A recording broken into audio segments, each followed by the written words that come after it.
Las cefaleas primarias bien reconocidas por la población, sin embargo, siempre confundidas en el sentido de sus características, y eso es lo que ustedes como clínicos deben entender, que no los tome un paciente por mensos. Prácticamente la mayoría de los costarricenses creen que tienen dolores de cabeza a los que llaman migrañas y por criterio diagnóstico y definición están equivocados. Las cefaleas primarias son las migrañas que se presentan entre un 6 y un 17% de la población y especialmente en mujeres siendo más común, ya que se habla de que por lo menos una de cada 8 mujeres va a sufrir de algún tipo de cefalea tipo migrañosa, estando ellas en el máximo del porcentaje. La cefalea de tipo tensional ronda mucho, pero se habla de que un promedio del 74% de la población padece de cefalea tensional infrecuente. Las cefaleas autonómicas trigeminales, o en inglés TAC, Trigeminal Autonomic Cephalgias, que es un término complejo y a la hora de operacionalizarlo se debe hablar más de individualmente los diagnósticos de los cuales se componen. Otras cefaleas primarias, como verán, esto es algo que se discute mucho en la comunidad de dolor, ya que esas otras cefaleas primarias más bien parecen cefaleas secundarias. Sin embargo, con causas muy específicas y ni siquiera patológicas, sino prácticamente ambientales, entonces se deciden llamar cefaleas primarias. Tenemos que reconocer lo importante que la Organización Mundial de la Salud reconoce las migrañas como un peso socioeconómico grande, ya que una persona con migraña significa una persona que llega a estar incapacitada para realizar sus actividades normales, siendo esto un costo bastante importante, tanto emocional como económico, no solo para la persona, sino para su ámbito laboral, ya que se habla de que es la tercera condición que requiere mayor cantidad de incapacidades o de licencias a nivel mundial. Y las cefaleas o el dolor de cabeza no es algo nuevo. Si ustedes revisan, hay tratados en donde los romanos intentaban aliviar el dolor de cabeza constante, esos náuseas y vómitos con trepanaciones, en donde ellos pensaban que al realizar estas perforaciones en el cráneo podían aliviar esa presión, que bueno, muchas veces funcionaba según los reportes históricos. Si el paciente sobrevivía a la potencial infección y a la sepsis que podía tener por una operación como esta, y aparte del sangrado al cual se exponían. Y no sabemos si la resolución del dolor era más por acción de el sistema endógeno de analgesia. Pero bueno, tenemos que entender, como les repito muchas veces, que dentro de la fisiopatología de las cefaleas y del dolor crónico, tenemos que entender que somos entes biopsicosociales, que nuestra mente consciente es una cosa y nuestro subconsciente es otra. Si ustedes, por ejemplo, piensan en la famosa ilusión de Müller-Leyger es el investigador que la propone. Obviamente, cuando ustedes ya la ven van a estar sesgados y van a decir, sí, las líneas son iguales. Sí, las líneas son iguales, pero la percepción es diferente. ¿A qué me refiero? Siempre que estén con un paciente, recuerden, ninguna experiencia es la misma. El dolor es una experiencia emocional y sensorial. No porque ustedes vivieron una situación parecida a la de ese paciente, lo de ustedes es mayor. Siempre reconozco las palabras de uno de mis grandes maestros que decía, si se dan cuenta siempre, siempre mi vaso va a estar más lleno que el de los demás. Siempre mi situación va a ser más importante. Siempre mis prioridades van a ir por encima. Por supuesto, porque ese es nuestro mundo personal, nuestro inconsciente y nuestro subconsciente. Vean cómo la mente incluso hace cosas sin que nos demos cuenta. Lo primero que ustedes pensaron cuando vieron esta ilusión óptica es que tal vez la línea de arriba, en donde se da esa ilusión de que las líneas son divergentes, parece más grande, pero no es así. Ambas son de la misma longitud, pero la mente nos juega esas pasadas. Por ejemplo, si les pido que traten de decir el color del que está escrito en vez de leer la palabra, les va a costar. Practíquenlo, vean esta presentación varias veces, pónganle pausa, vean cómo inmediatamente en lugar de decir verde quieren decir amarillo, en lugar de decir rojo quieren decir azul, en lugar de decir azul quieren decir naranja, en lugar de decir, porque su mente está sesgada. Y ahí como el dolor como una experiencia emocional y sensorial también tiene un contexto biopsicosocial que incluso involucra el lenguaje que hablamos, nuestros gustos en vestir, comer, lo que pensamos está correcto e está incorrecto. Si les pongo el mismo ejercicio en ruso, van a decir amarillo y azul, sin saber que en ruso está escrito,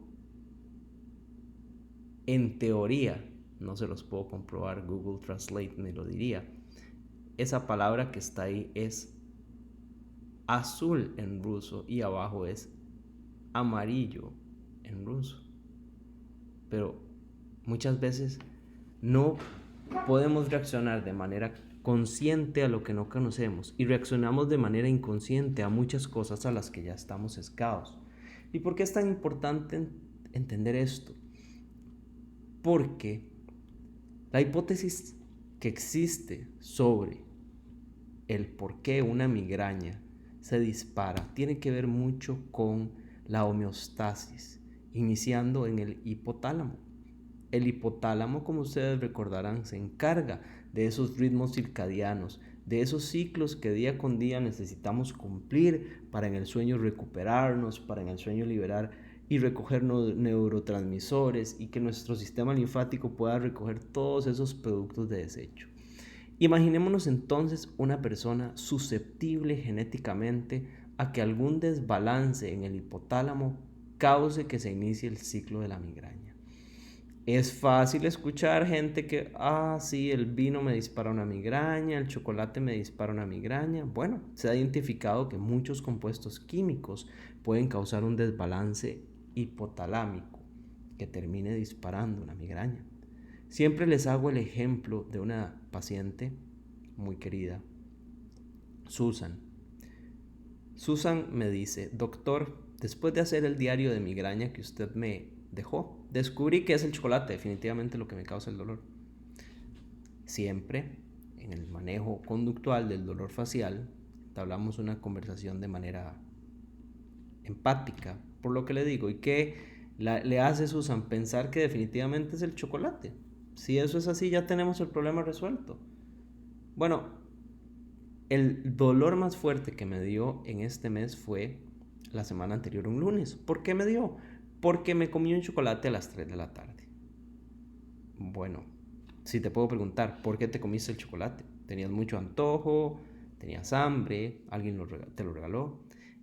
En realidad es que me lo habían dado días atrás y lo tenía en la oficina y tenía mucha hambre y me lo comí. Esa fue la razón. ¿Y por qué tenías mucha hambre? Porque no había almorzado, doctor. ¿Y por qué no habías almorzado? Porque tuve una junta que empezó a las 10 de la mañana y se extendió hasta las 2 de la tarde. Ok. ¿Y cuál era el papel tuyo en esa junta? Tenía que presentar unas situaciones de presupuesto de la empresa que la verdad me tenían un poco tensa. Bueno, y me imagino te preparaste para eso. Sí, estuve preparándome durante varias semanas y los días antes. La verdad no dormí bien al respecto y... Ok.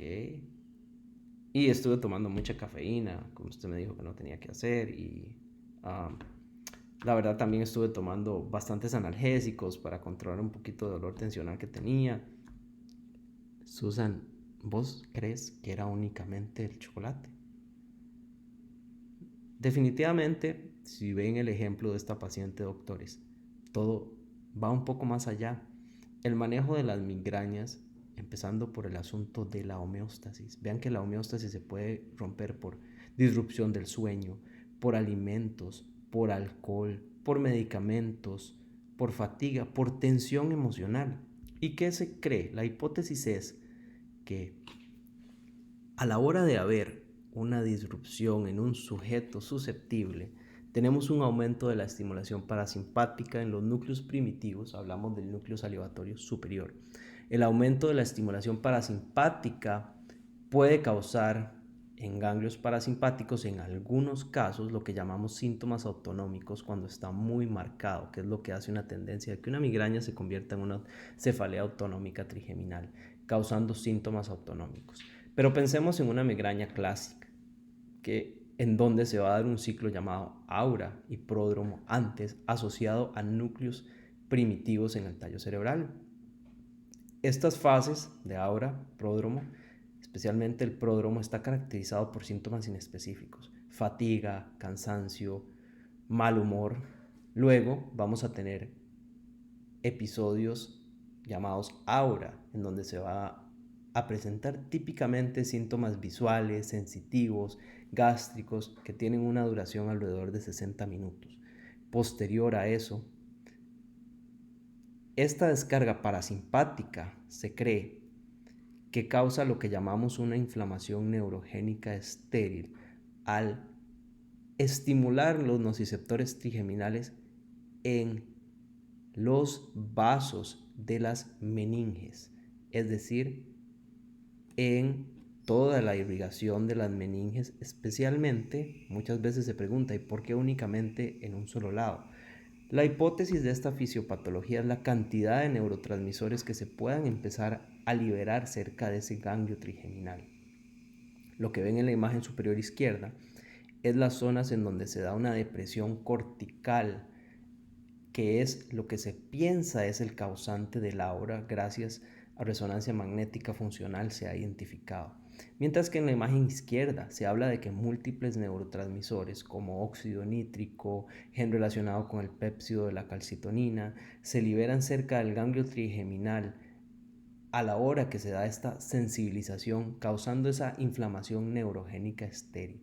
¿Qué sucede? Los mismos nociceptores trigeminales en esta vasculatura empiezan a activar otros nociceptores con liberación de sustancia P y gen relacionado al péptido de la calcitonina. Tenemos entonces que la migraña va a tener estas cuatro etapas. Pensemos en que el pródromo puede presentarse hasta 72 horas antes, cuando ese paciente identifica que ese dolor de cuello, esa bostezadera, ese malestar gástrico, generalmente le viene antes de esa migraña tan fuerte. Luego tenemos esa aura, que puede ser dificultad para hasta hablar, que puede ser rigidez nucal, que puede ser el famoso fosfenos o escotomas, que va a preceder en el 20% a 30% de los casos al dolor de cabeza. El típico dolor de cabeza por migraña, como vamos a ver en el siguiente apartado, es un dolor de cabeza unilateral, severo, que es agravado por actividad física. Y posterior a este dolor, que puede durar de 4 a 72 horas, viene la etapa de pródromo, que generalmente deja al paciente fatigado, sin ganas de hacer nada. Toda esta etapa puede incluso presentarse, aunque el episodio de dolor sea de 4 horas, en una semana completa. A continuación vamos a ver el criterio diagnóstico para cada una de las migrañas más comunes.